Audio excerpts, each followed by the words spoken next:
Comment peut-on échouer alors qu'on en a toutes les compétences pour réussir? Comme le montre l'histoire de Polaroid, le succès ou l'échec d'une entreprise doit souvent plus à ses croyances qu'à ses compétences. Après avoir connu un succès considérable dans la photographie à développement instantané, Polaroid a déposé le bilan au début des années 2000. On attribue souvent la faillite de cette entreprise au fait qu'elle aurait raté le virage numérique. Pourtant, c'est loin d'être le cas. Dès 1981, Polaroid investit massivement dans ce domaine. L'entreprise travaille alors sur deux projets majeurs, le Printer in the Field, un appareil numérique connecté à une imprimante portative, et Helios, un système de radiologie numérique destiné à remplacer les rayons X. À la fin des années 80, Polaroid a développé de vraies compétences dans le numérique. Le projet Printer in the Field est abandonné en 92. Les ingénieurs de Polaroid mettent alors au point un nouvel appareil photo numérique plus performant et meilleur marché que ceux de la concurrence. Contre toute attente, la direction générale s'oppose à son lancement. Elle donne son feu vert au lancement d'Helios, mais c'est un échec cuisant. Il faut attendre 1996 pour que Polaroid finisse par lancer son premier appareil photo numérique. Il y a alors plus de 40 concurrents sur le marché et le succès reste très limité.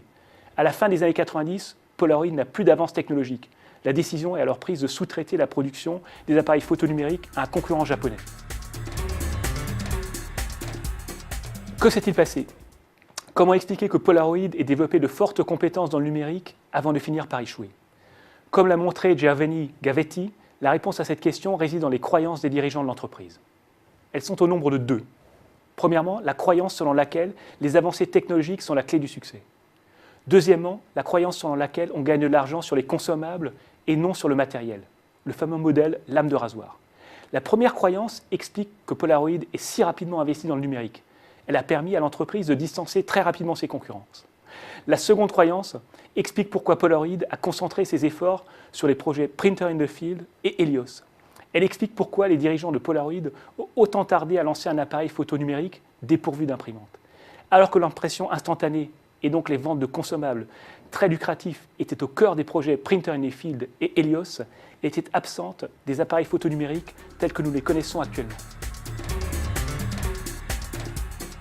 En bref, l'échec de Polaroid s'explique essentiellement par le fait que ses dirigeants ont refusé d'abandonner le modèle lame de rasoir.